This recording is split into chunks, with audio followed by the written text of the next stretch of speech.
Hello and welcome to episode 5 of the Infinite Improvement Podcast with myself, Coach Christo, and of course, Coach Andres. Today, we're going to answer a couple questions that we got from players on social media. So it'll be a little bit of a different episode, but hopefully an interesting one. So we're going to start with a question that I got on Instagram. So the question is, hey man, I have a quick question. I have a big trial coming up, but I'm scared not to be picked or play bad. Any tips?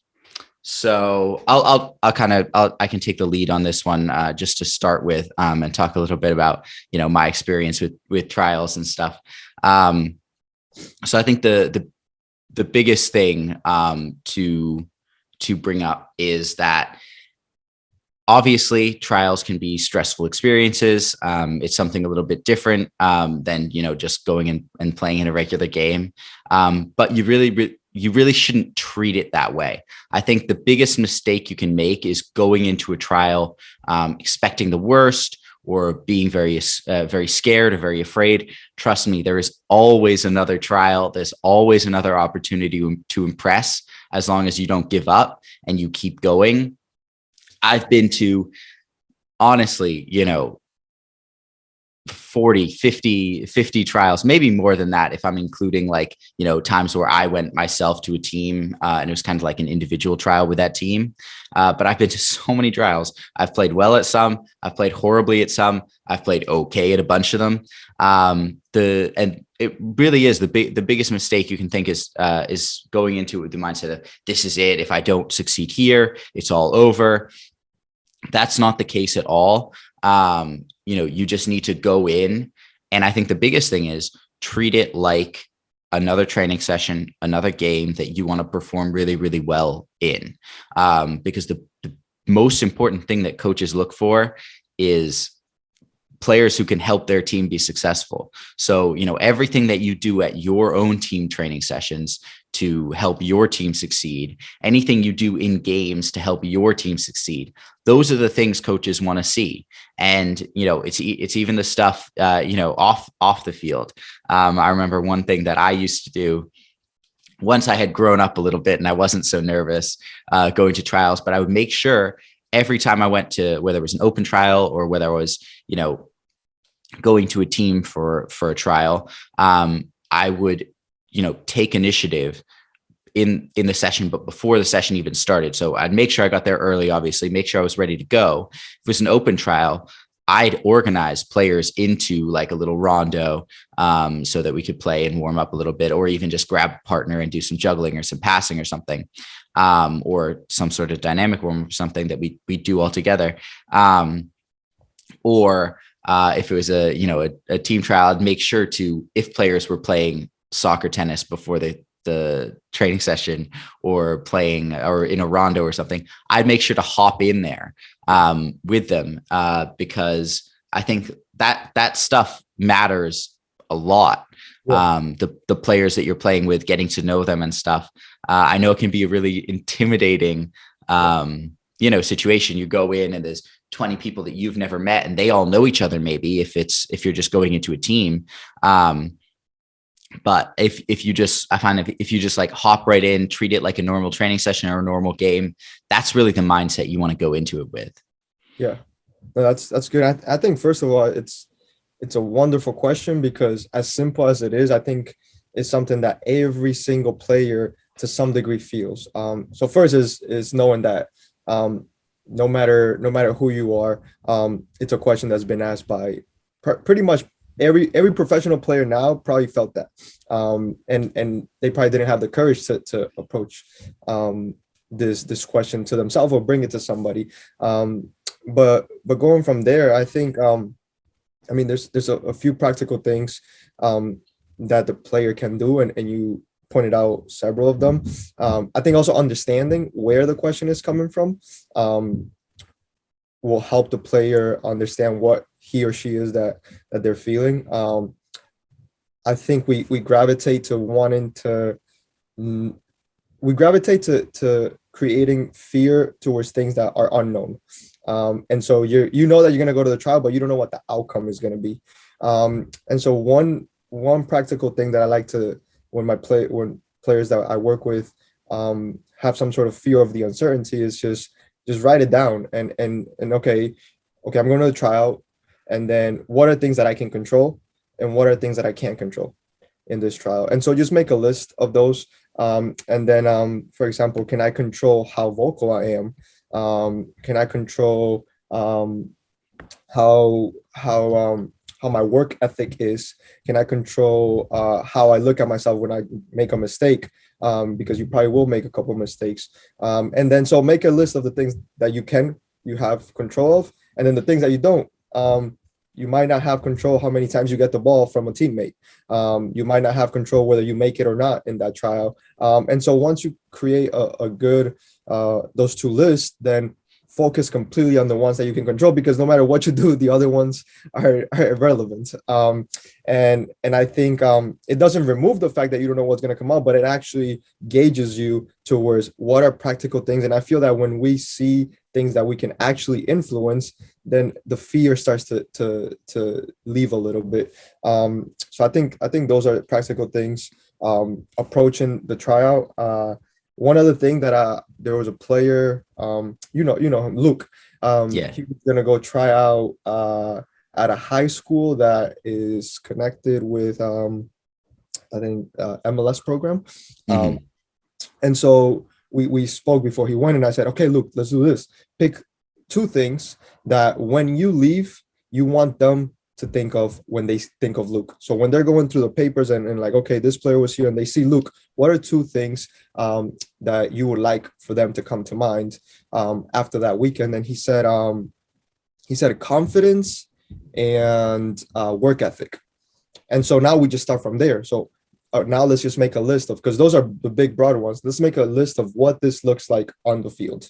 And so what does confidence look like? And obviously he's very confident on the ball with the dribbling. But I would say when you lose the ball, can you show confidence and being able to just get right back into the play, ask for the ball again? Can you show confidence by helping people, talking maybe like, where is the space? Where can I defend? And being vocal during that training session, scrimmage, whatever it may be. And so being able to not just pick confidence and work ethic, but knowing what are the practical things that I have to do and that I can do and that I know how to do. For example, the work ethic, we have this 4-second rule in our team that when we lose the ball, you have 4 seconds to just put pressure right back onto that player that's closest to you. And so I was like, okay, that's an expression of work ethic. Can you remember the 4-second rule in these moments? And again, so I think it's more of building this this list of things that you know how to do and that you know you can do, and that regardless of whether it's a tryout, it's a scrimmage, is a pickup, whatever it may be, you can incorporate these. And I think these will give you a little bit more of composure as you're approaching this.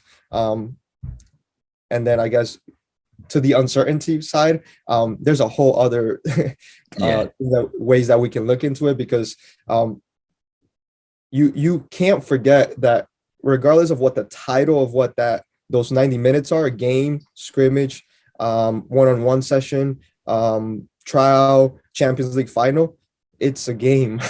and you enjoy it, and you have decided to be there. Nobody's forcing you to be there. And if it's that much pressure, then maybe step off and you're not ready for it. But being able to identify, okay, this is a game of soccer, is as enjoyable as pickup, as training with my friends, and I have decided to come here. But I think it's easier to just for a practical approach. If your trial is this weekend, make those two lists, focus on what you know how to do and what you can control, and pick a couple of things that when you leave, you want them to remember you as. So I think that's how I would approach that. Yeah, I love that. I think writing stuff down is so helpful. I have a strategy I use with players sometimes. It's just like, ask them, what are you afraid of? And have them write it down, because seeing stuff written down can be like very, very powerful, right? Because I feel like thoughts have a lot of power because they're kind of like that like unknown thing. And obviously, like, you know, if I think like I'm a bad player, it can be a powerful thought. But if I write down on a piece of paper, I'm afraid that I'm a bad player, it just looks ridiculous. You know, like I'm not a bad player. I know that. So, you know, I think that writing stuff down can be very, very powerful. I also like focusing on a few things, because I feel like a lot of players, you know, go into situations and they're focusing on like, you know, 10 or 20 different things. You know, I want them to think I'm a good dribbler. I want them to think I'm, you know, whatever else it is. And it's just too much, right? You pick a couple things, couple broad things that you can kind of like go from there and kind of encompass a lot of things. I love that the two things that he picked. Did he pick those by himself, or did you help him? Oh, he picked them by himself. He picked them by himself. No, that's Yeah, awesome. yeah. I was like, well, there's a lot, and you're gonna get Yeah. overwhelmed too. Yeah. And then he's brilliant, just Yeah. even off the pitch. But Yeah. what was I gonna add? Oh yeah, and then the other thing that in this situation, because not only was it was a trial where it was on the field, but they would also have some sort of tours. I mean, you can also find a way to incorporate this, like water breaks or in at the beginning of the session, at the end of the session. Also pick some sort of things that you want to be remembered as a person. And, yeah. Like ask questions. If you're funny, be funny. Make some sort of connection with the humans around there, so that when they look back at the name, not only okay, he has work ethic and he was confident on the field. Oh, he asked a lot of questions in the tour. Oh, he's kind of funny. Oh, and so like it's just adding to the character, and whether they end up taking you or not, at least you gave them a better picture of who you are. Yeah. No, that's great. And like I think I love those. I have a little bit of a funny story about that. Actually, one of my more funny trials. But first, I just want to focusing on effort and confidence. Also, I want to just mention that those are things that you can control, right? Like effort, you can always put in the effort. There's like, as long as you're, you know, fit and, you know, you don't have any injuries or anything, you can always work hard. And, you know, as you know, one of my coaches said, like, if you have two legs and you can run around for me, then you're going to, at the end of the game, I might not give you a 10 out of 10, but I'll give you a 5 out of 10 if you work hard. And then the confidence thing, I think confidence is a tough one, because I feel like it's something that a lot of people think they can't control. Right. But like, imagine like you're in a game. A lot of players, I feel like, make decisions out of a lack of confidence. So like they're in that 1v1 situation and they pass backwards, even though, you know, taking the 1v1 is a better option. But like, you're in control of that. You get to decide whether you make those decisions out of confidence or out of fear, right? You get to decide if after a mistake, you think about that mistake and let that mistake affect how you play. Because I see a lot of players, like, they won't play well for the first 10 minutes of a game. They'll make a couple mistakes, and then that game's over for them. They never recover from those first 10 minutes, which is, it could be like, I understand that can be difficult, but 10 minutes hasn't changed you as a player. You're still the same player. Don't let a few mistakes start affecting your decision-making. Obviously you have to play smart, right? And play against the players you're playing against. But don't let like 10 minutes make you feel like, oh, I can't take any 1v1s. I can't shoot because my shooting is off today or something. No, you'll find it. You just need to keep making good decisions, and you have control over that. And that's what kind of displays confidence. Yeah, I think the players at the highest level the best players in any level, I think, master short time memory in the middle of performances. Because if you dwell, even when you have good moments, if you're really confident about those good moments, then you might start playing bad. So I think if anybody's taking notes or anybody's is going to use this for a child, remember, I got to have short time memory for these 90 minutes, whether it's a bad thing that happened or something extraordinary that happens. How can I stay a little bit more stable throughout the trial? Yeah, 100%. And then my trial story is a little bit funny, because you're talking about, like, you know, how you are as a person as well. So I went to a trial. I had been playing for an academy in Greece for a couple of years, but I grew up in the States, and my family had been back and forth a bit. So I spoke Greek, but I was like a lot less confident speaking Greek than I was speaking English. And I know, I would get, made fun of sometimes when I would like say something wrong, or yeah, use the wrong word or something. So going into a trial, that was like an added thing that I was very nervous about. I was like, I don't want them to know that I'm like, sometimes I make mistakes when I'm like very basic mistakes when I'm speaking the language. So I was like, all right, well, like I was so nervous. I didn't talk. I didn't talk at all. I may have said a few words, but I almost did not talk the whole trial. And that the next morning, actually, because I had been playing for a certain coach. He had sent me to the trial, and he knew the other coach very, very well. They had played together a long time ago. And apparently the coach from the team that I had tried out for had called the other coach that night and said, because I had actually gone with another player as well. So there's two players trialing, and the other player who trialed went after I like, grabbed my stuff, and took off, and was like, okay, let me know. The other player had like a 10-15 minute conversation with the coach asking like, oh, will I get playing time? What do you think of me as a player? And that coach called my coach that night, and he was like, I had two players come and try out. And it could not be more different. One of them, came in, didn't talk to anybody. He was so confident, like he didn't need it to do anything. He was just like so chill and relaxed, and just came in, did his job, and took off. And the other player, was wanting to talk to me after the trial, find out like what I thought about him and stuff. And he was like, one of them was so confident, and the other one obviously doesn't believe in himself. My coach called me the next day and told me, and he was like, yeah, coach thinks you're a manga. You're a tough guy. And it was just so funny.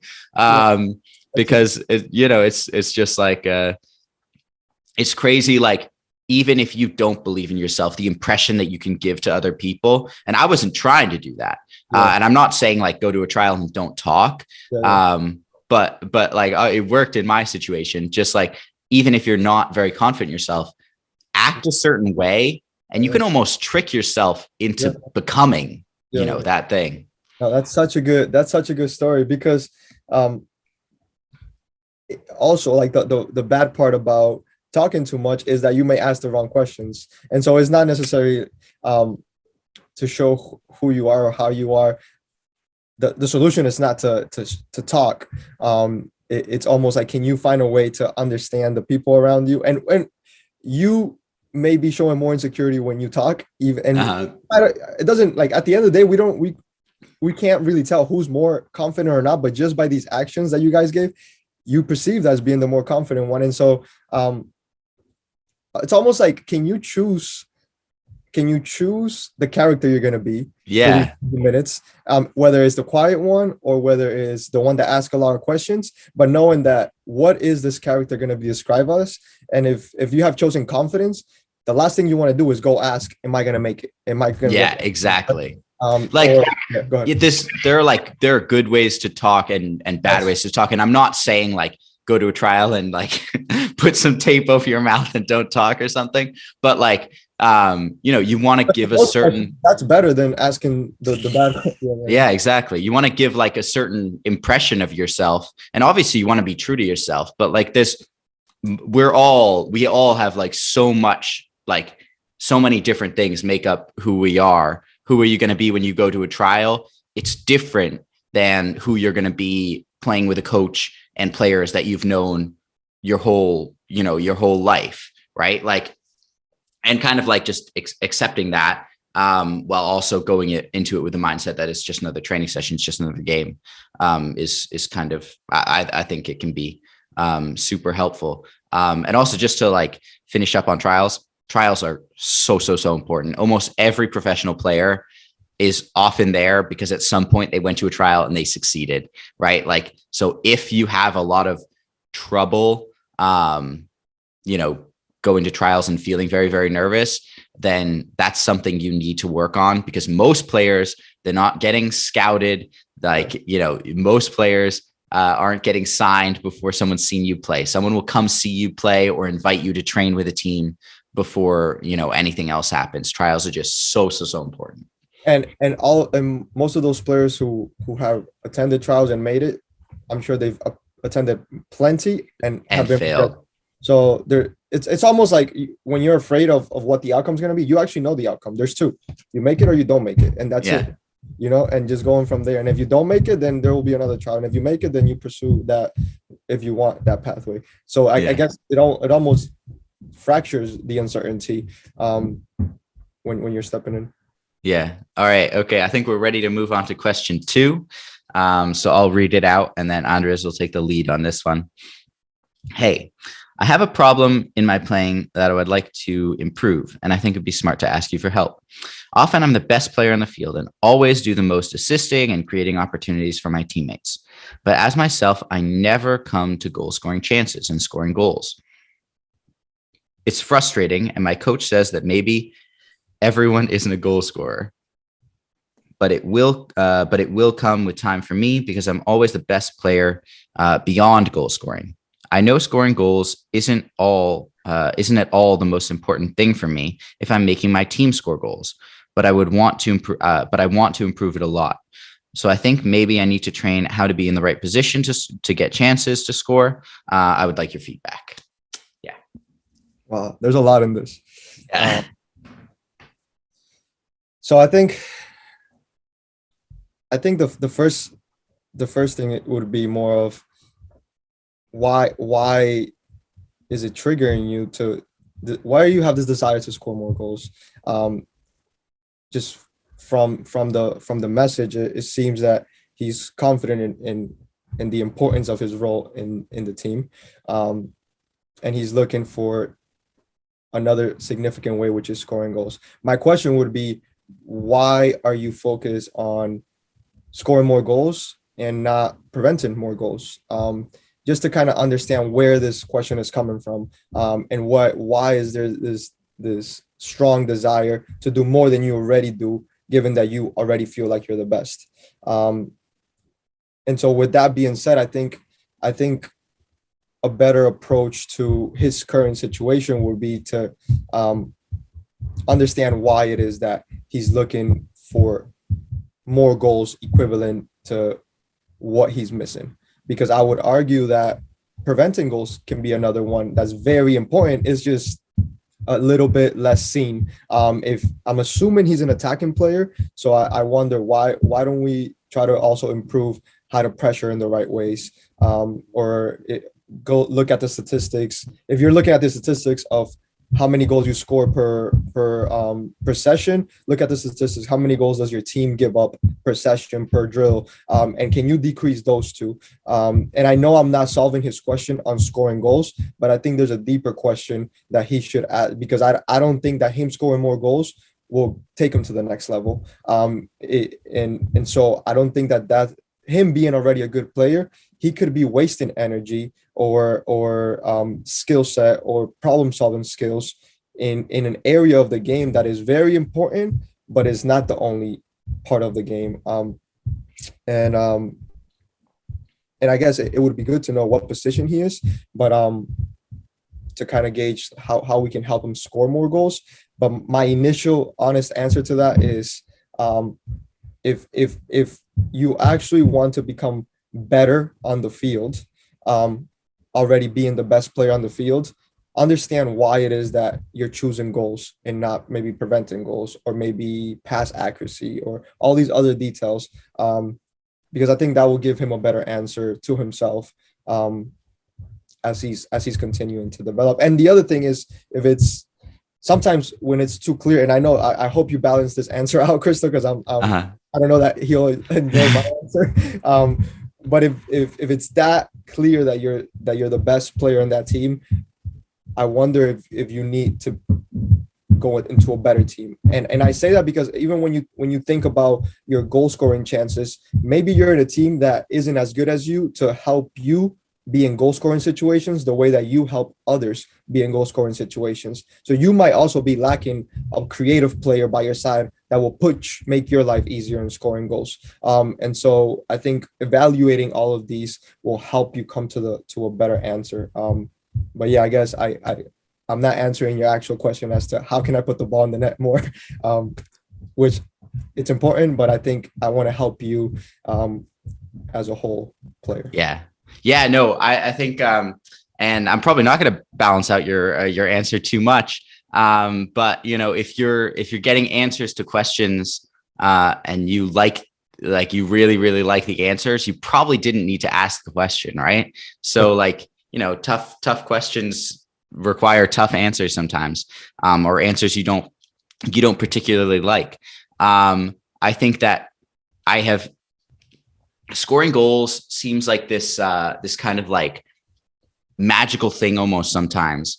And it's something that like a lot of players say like, oh, I'm a striker and I haven't scored in 10 games. And all of a sudden, like, it feels like I can't score. Like there's this like block, like I'm never going to score another goal.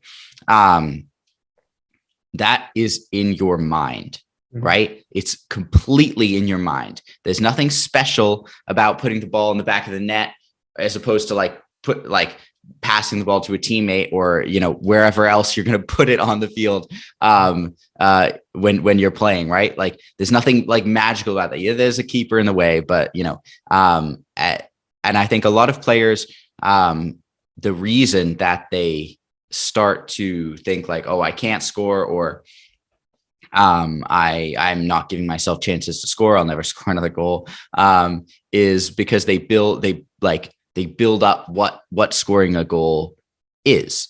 And it's not anything crazy. You're putting the ball in the net. That's literally all you're doing. And the only reason that you're going to make that into something that's like way more like mystical and like harder to achieve than it is by thinking that it is. So if you feel like you're struggling to score, my advice is always stop focusing on scoring goals, because focusing on scoring goals is going to prevent you from scoring goals. Like, so I'm so sure on that. It's crazy because what you want to focus on is just making good decisions. So, he's talking about putting himself in positions to score. If it's the right decision to make a particular run that might give you an opportunity to score, you should be making that run regardless of whether, you're going to end up getting the ball or not. If you're putting yourself in positions to create opportunities for other players to score, you're probably also putting yourself in opportunities or like in positions to score yourself. Maybe not all the time, maybe not every assist is given from a position where a player could also score. But a lot of the time they are, a lot of the time you have an option to shoot and you have an option to pass. And if you pass and your teammate scores, likely you made the right decision. Not always, but it's pretty likely. So if you try, what I see with a lot of players is they try to, they start thinking that doesn't matter if I'm helping the team succeed. I want to score goals myself. And then from those situations where they could shoot or they could, create an opportunity for someone else, they always shoot, regardless of whether it's the right decision or the wrong decision. And that makes you a worse player, not a better one. I'm not saying that shooting isn't important, but, at the end of the day, what I want a player to do in a particular situation is just pick the option that they think is the best option, and do that option rather than always picking a certain, like if you always dribble, if you always pass, if you always shoot, you're doing something wrong, right? Like obviously we're passing a lot of the time. We're dribbling less of the time and we're shooting even less of the time than that probably. But like, if you only do one thing, you're going to be wrong a lot of the time. So stop focusing on scoring goals. Just focus on playing well. And I'm sure I told this story before, but one of the best seasons I played as a striker, and one of the best seasons I ever had came right after me scoring, 25 goals or something in a season. And the next year, it was only half of the season. But I scored like 4 goals in 20 games. I still think I was playing better then than I was before. And my team was doing better in a better league. So, if I'm not scoring the goals, does it really matter? As long as the team's winning, as long as we're like, as long as we're succeeding and we're scoring goals as a team, it doesn't matter. Yeah, I agree. And I think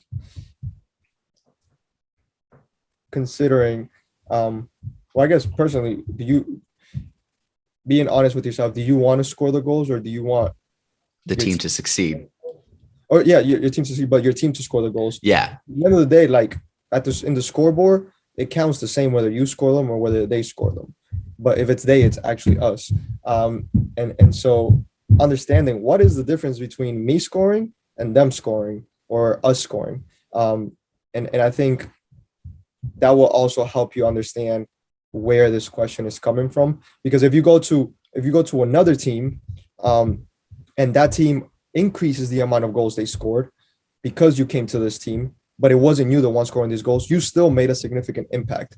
And so it's more focused in goals scoring is one of the most important parts of the game, because at the end of the day, you have to score one more goal than the opponent and have them score less. And so it is very important, but what's less important is who scores it, as long as your team scores it. And so I think this player has the capability to, on the overall scheme of things, increase the amount of goals that his team scores, whether it's him or not. And I think he's already a fundamental part. I wonder if he decides to do the opposite and try to score more goals on his name than the team. I wonder if the team will start losing more because their goals will decrease more. So I mean, at the end of the day, it's a good issue to have if you're living this problem as a player. And it's just understanding why do you want to score more, or am I influencing the team as a whole as us scoring versus I scoring? But yeah, no, it's a good question. It's also a real question that you're not the only one. I don't know the person. Oh yeah, 100%. You're not the only one asking yourself that. I'm sure defenders are asking themselves the same question, like, oh, I wish I was the one who prevented most goals. Like, no, if my team got less goals scored on, I must have had some sort of influence in here. I don't have to be the one that prevents it in the visible action or in the actual tackle, but I'm part of the statistics of us decreasing the score. And it's a collective game. You can't get away from that. Go play tennis or golf or ping pong if you want. Yeah, so something that I always find like really just like I don't know, like heartwarming is like when you watch like professional games, like so often, like the celebrations, it's like sometimes you get the person who runs off to the corner flag alone and, does his arms out or whatever. But so often it's like everyone is getting involved in that celebration. And it really is a collective thing, which is kind of like perfectly illustrates that that's what the goal was, right? Yeah. Like the person who put the ball in the back of the net is no more important than the person who passed the ball to him, is no more important than the person who won the ball back for the team to start that attack. Like it's a collective thing. And I think like, I remember I used to do a lot of match analysis. And one of the things that I was told to like look at very specifically was goal celebrations, or after goals were scored on the team, how the team that conceded looked, because like that, if the team's all celebrating together, like that's like it's such an important thing for a team. You can tell a lot about a team by how they react to being scored on and to scoring goals as a team. So yeah, I think it's just like a perfect illustration of the fact that, goals are scored by everyone. And like you said, as long as you're helping the team succeed, who cares who's the one putting the ball in the back of the net? Yeah. I mean, I'm not a big Sterling fan. But I feel like the seasons that he's had a lot of goals, I'm sure he scored great goals, but I think the majority of his goals are tap-ins because of the system that they play in. And so I wonder if the stats sometimes don't tell the full story. And so there, now that there's moments where like they have more variety of players scoring goals in Manchester City, it's almost like he's on and off and he doesn't have as big as a role, and sometimes he has less minutes. But some of the other players are scoring the same goals, like they're tapping. So I wonder if it's more of the system that they've created to score, because some of their goals are very similar. So was it Sterling? And I'm sure I'm not coming at, because with England, he's unbelievable. It's just sometimes with City, because of the system, when he does well, I feel like sometimes it's too much towards him. And then when the system puts somebody else in, then it feels like he's suffering. So again, I think the goal is just the outcome of the process of whatever the attacking play was. It's just as important as the pass from the goalie to the center back to start the goal. Yeah. But anyway, that's yeah. No, it's one of the beautiful and like frustrating things about soccer is like if you're playing sport like baseball, like you can look at stats and they can tell you a story. If you look at soccer, or you could do the same thing with like an individual sport, right? Because like the stats that an individual have, they're only influenced by them and their opponents. Whereas in soccer, there's 22 players and they're all influencing, each other's stats. Like, your teammates put you in good positions or bad positions. Your opponents can help you or get in the way of you. And it's impossible to truly separate out the statistics from the from the player. And like you can't just look at statistics and get a full picture. You have to watch games as well, which can be like frustrating sometimes, but like you absolutely have to do that. Stats do not tell the whole story. They can tell you some things. And I'm not saying they're not important, but they're far from the full picture. Yeah, I agree. But good question. Yeah, it was a good question. So thanks for that. So next question. Hey, Christo, I want some advice from a coach like you. I play excellent in training. When I play in a match, I'm scared and lack confidence. How can I overcome that? That's so, yeah, this is a really common one. And something I struggled with a ton. I remember I used to have, coaches say that I was like a training player, never play well on game day. And it's tough, especially when people are telling you that. Or when you're telling yourself that, it can kind of become like a self-fulfilling prophecy. But the first thing I'll say is that I think a lot of players think that there are players who play better in games. I think there are a lot of players who themselves think that they play better in games. Honestly, playing at a high level, almost everyone plays better in training. I'm not sure if you'll agree with me on this or not. Almost everyone plays better at training than they do in games. I'm not saying you won't get the occasional player who's lazy in training and then turns it on for games, but they could play well at training if they wanted to. And at a high level, there are many less players who are being lazy in their training sessions. And I think that it's not so much that certain players play better in games. It's more that almost everyone plays worse. And then some people can handle the pressure and play similarly. So if I asked you who the most clutch athlete is in any sport, let's see if you get, if you give me the answer that I want in any sport, the most clutch athlete, who would you say it is? Jordan. Okay. You're right. Okay. So whenever I go on and I look like most top 10 most clutch athletes, Jordan is always at the top of that list.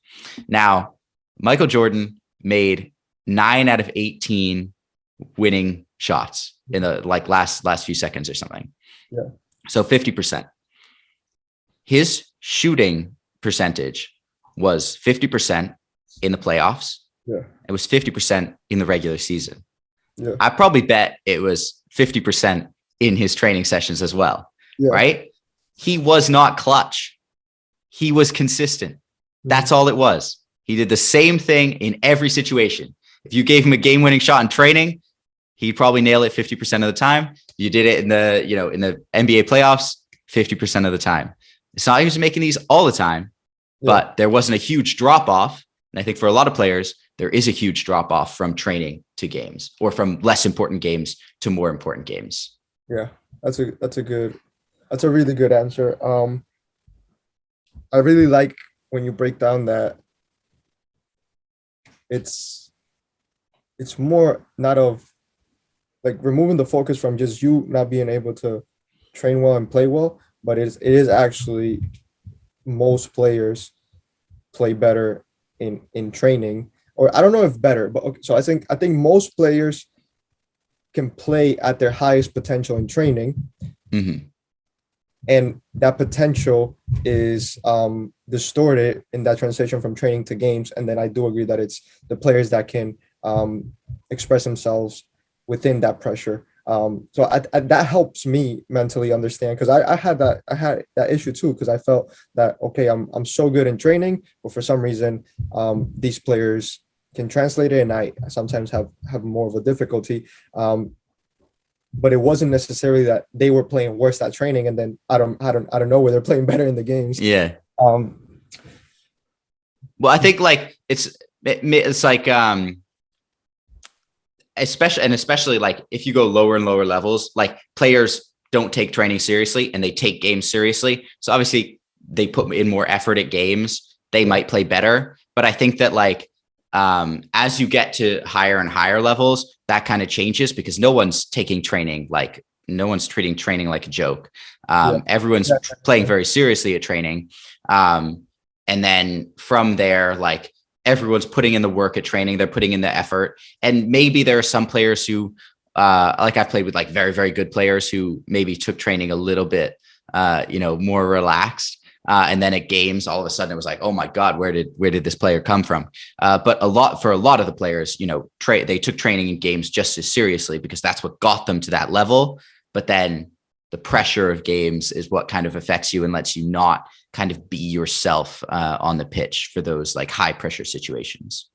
yeah, and I think the personality also influences, because there's people that perform better under pressure, and they actually enjoy the attention, and they actually enjoy the uncertainty.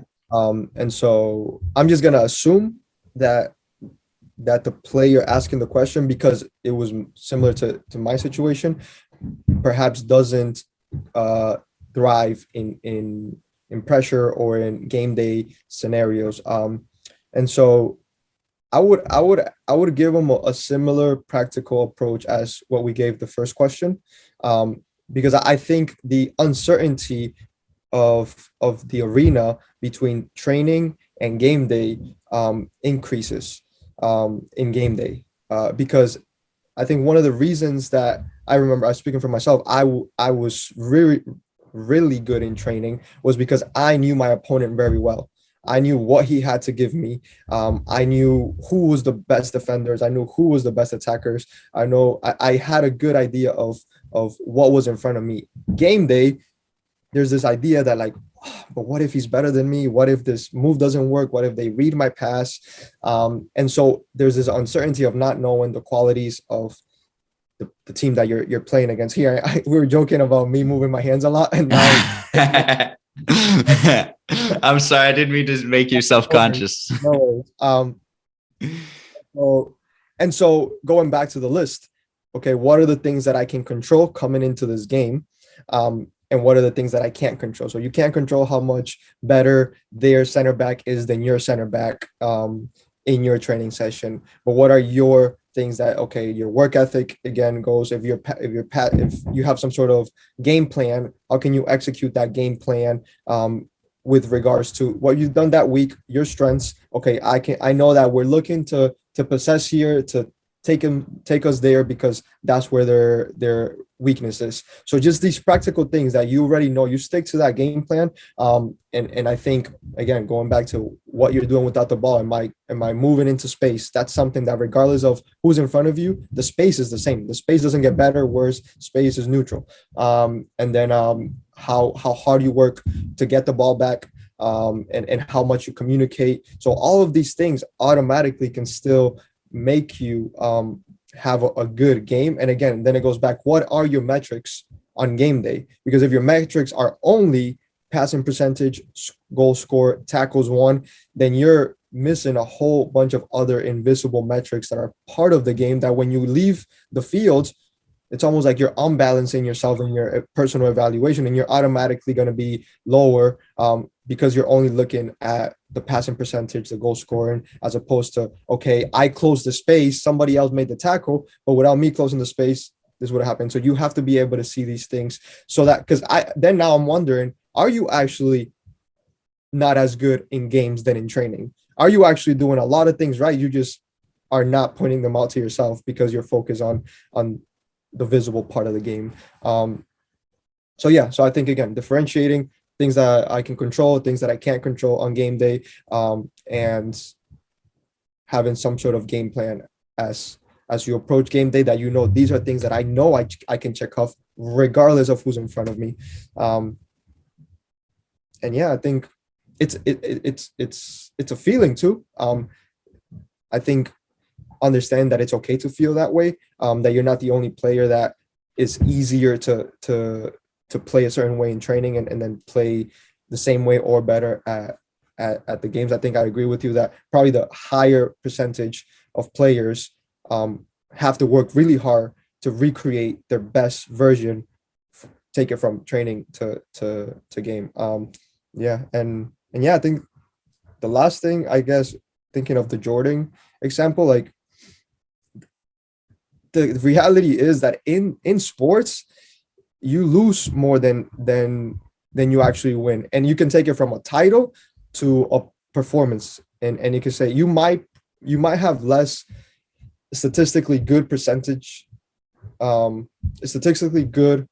performances than not. And if you think of Brady, of Michael Jordan, if you take their entire, I don't know how many years they've played, they've lost more seasons than they actually won the ring or the title. And so the guys that have won the most automatically are already at less than 50% that they will win the next year. And so that puts us at us like, okay, my percentage might be less than half in translating to a successful season, a successful game day, and being okay with that, because there's so many variables outside of us in sports.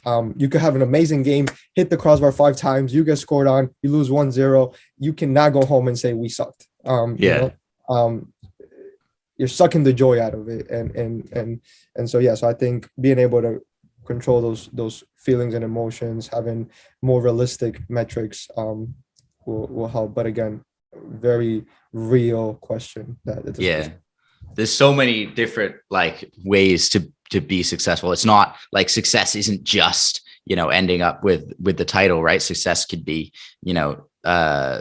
playing well, getting as far as you think you could, or like, getting further than you thought you would, becoming a better player yourself. There's so many, different ways to kind of gauge that. I also think like,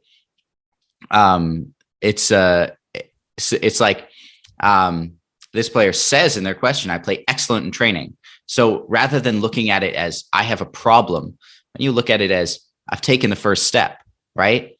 Would you rather play horrible in training and play horrible in games because then you're like consistent? No, you're halfway there. Yeah, exactly. You're halfway there. You figured out the training part. And obviously games for me and for a lot of people are harder, but you have taken the first step. Now we just need to get you to take the second step. So it's not like a hopeless situation. It's not like you have this like huge problem. You have, you're dealing with something that a lot of players deal with.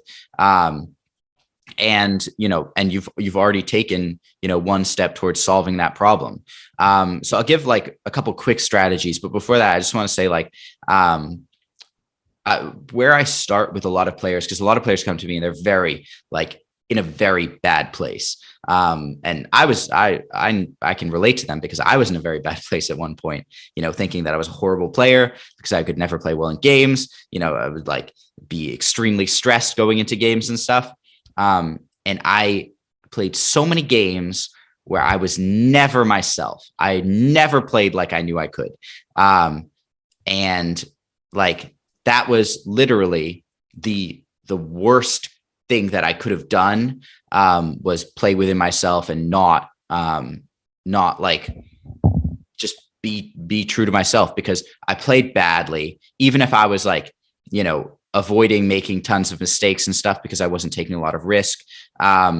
It was like I was a shadow of the player that I could have been. So like, what's the worst that could happen if you just play like yourself, if you trust yourself to make decisions, you trust yourself to take players on in 1v1s, to, try to make, penetrating passes, to shoot? Like, what's the worst that could happen? You could mess up every time. All right. But if you don't even try, if you just play like just another, player who will pick the safe option every single time, you always pass the ball backwards, always pass the ball sideways, whatever it is, like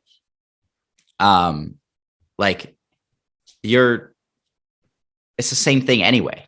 Yep. Right? Like you have to start trusting yourself, and whether you mess up or not, keep trusting yourself, and eventually you'll start to figure these things out.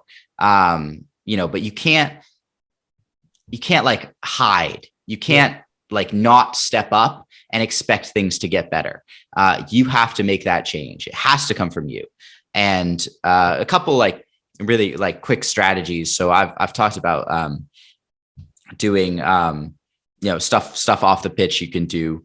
I love like journaling, like you were talking about, writing down lists and coming up with things you can control, things you can't. I talked about writing down your fears, and seeing them down on a piece of paper can be a very powerful thing. So like journaling, little activities like that can be super, super helpful. Also a big fan of, meditation, whether you do that with music, whether you do that with breathing techniques, guided meditations.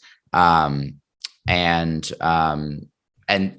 are some strategies off the field. On the field, I like the two things that I use, depending on the player, is like, obviously on the field, you have to play. So you can't be, focused on the internal stuff all the time, but you do get chances to.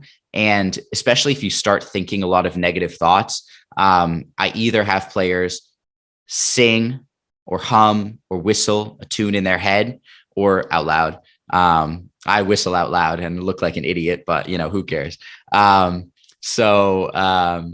do that. And I find it's almost impossible to think like, I'm a bad player, what's going to happen next time I get the ball, and worry about things while you're also singing, a song in your head or humming or whistling. It's like, it's crazy. And I know it sounds like so silly, but like little distraction from those negative thoughts, that's often all you need. And then for players who don't like that strategy or don't find it very helpful, I like just like a mental reset. So, when you get a chance, ball goes out of play, you have 5 seconds, close your eyes, take a deep breath, open your eyes. I am an incredible player. I'm a great player. Say something to yourself that's like a phrase that like is powerful to you. So for me, it's usually like just very simple, like I'm an incredible player. Just to like, clear your mind. And then the first thing in your mind is, I'm a great player. So, next time I get the ball, or, even when my movement off the ball, I'm going to show that now. Yeah. So those are two little things that I like to use for players. So I think we can move on to the final question, which is the one that I had the most difficulty like coming up with an answer for, because I think there's like a straightforward answer, and there's also some other things. So I don't know why, but every game that I have a great first half, the second half is much worse. Do you have any tips? We could go so many directions. I know. But one thing that I like from your previous answer was you're halfway there. Yeah. It could be worse. You could have a really bad full game. Which leads me to wonder, if you have a bad first half, do you ever have a good second half to that person? So it's just another question that they can maybe evaluate. I'm assuming they don't have 100% good first halves. So just seeing how that plays out. The other part, I mean, the rules say it's 90 minutes. The rule says it's 2 halves with a halftime. But I don't know that we agree to it, but you got to see it as a whole game, first of all. going back to that short-term memory. Take it 10 minutes at a time, 10 minutes at a time. And I think one thing that can help is connecting the both halves. So that halftime is part of the 90 minutes, which I guess takes you to like 105 minutes. But what am I doing in these 15 minutes or whatever amount of time you have in this halftime that is continuing this feeling that I'm doing really well, whether it's hydrating, like am I drinking enough water or not too much water, am I breathing well, am I listening to the coach, am I talking to my teammates on what I thought went wrong or what I thought, or asking them what could I have done better, so that you're actually playing for that bridge. And once you get to the other side, which is the second half, you haven't missed a beat or you haven't detached. So I think again it's a mental game, because if you can put one half together, unless fitness is part of the issue, which could be, you should be able to recreate some sort of similar, and you will always have some sort of, you can always say, oh, my first half was a little bit better, my second one was better, but there shouldn't be that big of a gap. I think it's just how to mentally fracture this idea of time in 245s and then a gap in the middle. It's actually a full moment, and I like to look life, but all the things that I do in moments. And so taking it one whole moment, and what are these fractions, and like even when you say players that need to switch on in like in a foul or a throwing or a substitution, these are also things that when I work with players, I'll try to tell them, like even fitness, like we're not running for 90 minutes. You have these intervals, a corner kick, a substitution, the referee fighting with somebody.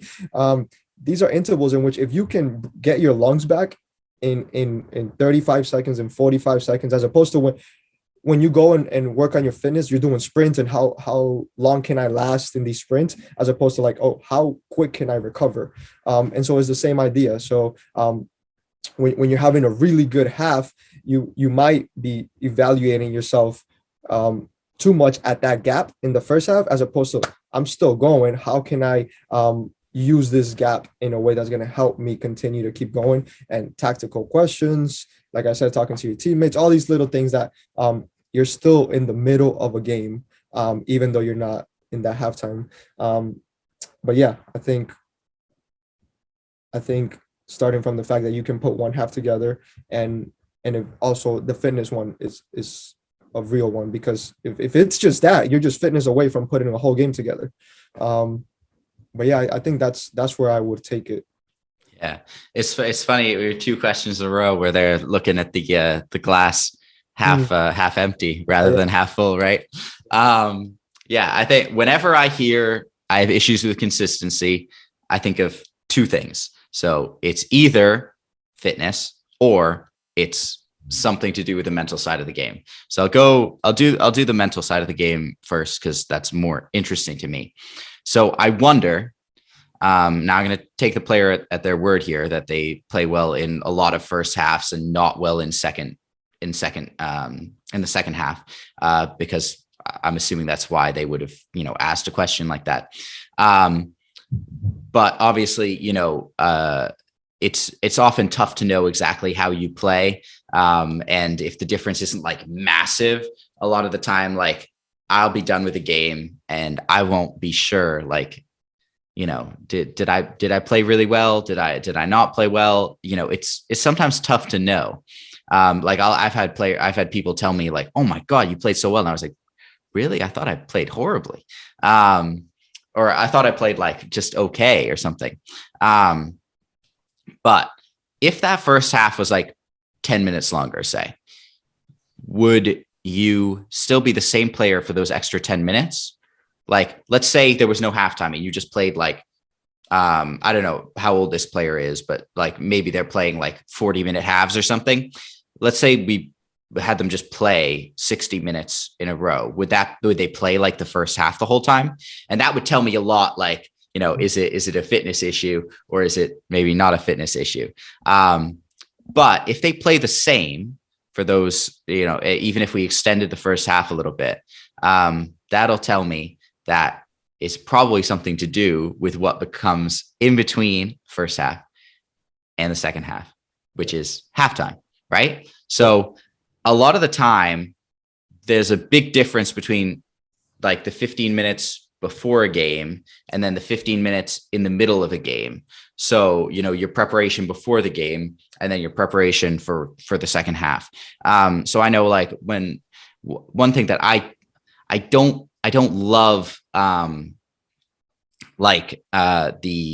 obviously you need to like sit down and chill if you've just played 45 minutes. But I was always someone in the locker room who I didn't like just like sitting for 15 minutes and just like not moving, not like, I don't know. I was very like an active person in the locker room. I would, I'd be like up on my feet a lot, talking to other people, moving around, not doing anything like, I'm not going to like do jumping jacks or like run in place or something. But just, I think being active, is really important. You talked about like stoppages in the game. I think it's a lot of players, it's very easy to like, once you're in that mindset of like, you're playing, like everything's happening around you, it's hard to like, you don't really think a lot of negative things because you're doing stuff. It's hard to think while you're also doing other things. But when you stop, when the ball goes out of play, or when there's a free kick or something. And this is why I have a lot of respect for people who like elite, like golfers, because if you think about it, every single time you're doing anything in golf, it's like you have so much time to think before. And I would just drive myself crazy with that, right? Like I like a sport where I'm playing the whole time. Like I don't have to stop and think. I'm just doing. I'm here. I'm there. I'm getting the ball. I'm passing. I'm moving. I'm shooting. Whatever it is. But in a sport like golf, like, I can't imagine the pressure. Maybe that's why I'm horrible at golf. Yeah. So like when you play that first half through, probably had a good preparation, sounds like, and then at halftime you have 15 minutes. What are you doing in those 15 minutes? What do you do the 15 minutes before you play? Obviously, you can't control everything because the coach is going to be talking to you, telling you things. But like, do you have a couple, like, do you put on a song before you're playing, listen to hype you up? Do you close your eyes and like imagine how you're going to play? Do you, talk to yourself at all? Do you like say like, do you go through things that you can control in your mind before the game? Now, I know it's tough, like after you've played a whole half, to like sit down and do these little things that maybe you do before the game. But if you're having a huge drop off in your second half performance, then what you do in those 15 minutes, that might matter a lot for you.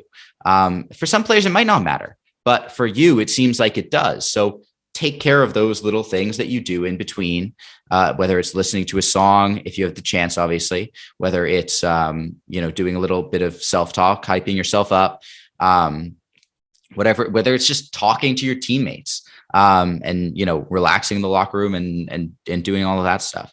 And then just really quick to touch on fitness, because, I think like I very rarely do like fitness work at like actual team sessions and stuff. The best fitness is playing more. And I hate like running laps and like doing that.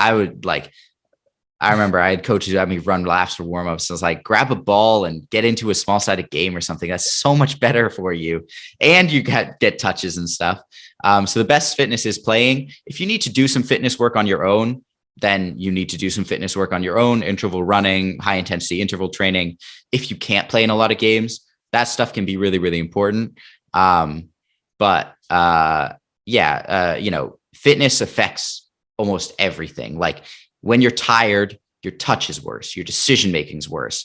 And it's silly to think like that. I think there's like two spectrums where like fitness is everything, fitness is nothing. And it's so silly to be in either one of those camps. Like it's obviously, somewhere in the middle, right? Like fitness affects how you play. You have to play for 90 minutes. If you're not fit, you're not going to be able to do that. But, the other things are more important, and it's fitness that lets you show how good of a player you are, but you need that fitness to be able to do that. Yep. No, that's good. That's good. I think, it goes back to being honest to yourself. Because you could easily start blaming others, or even blaming yourself unjust, and evaluating the entire picture. But yeah, and then the last thing would just be, I think there's something you talk about a lot, is just how you approach it. Like once you're at half and you know you've had an outstanding first half, it's up to you to be thinking, damn, I normally have a bad second half. Like, what if you just go and mess with your brain and say, I'm about to have the best second half I've ever had, even if it's for the first time ever. or even game hasn't started yet. This is the first half. Yeah. You know, you can, your mind is, you know, a powerful thing, and you can either use it, you know, as a great weapon, or it can be, you know, something that works against you. And eventually you'll hit it where, okay, I played, and I think also breaking it down, like, let me not have a good second half. Let me have a good first 10 minutes of the second half. Yeah. And now when you go back, like, you're like, oh, okay, I had a good first half and a good first 10 minutes. Let's go with 15 in the second half. So little steps to put in a full game together. And sometimes you're not going to put even a first half together. Maybe your best portion of the game is going to be halftime. Yeah. But yeah, I think all the players who've asked these questions, I think it shows a desire to be a better version and to complete this wholesome or this soccer player that can help the team and themselves as long as possible for whatever time you guys they play with regards to the age. But yeah, really, really good questions. And actually it was really enjoyable to try to understand where they're coming from and actually give them practical.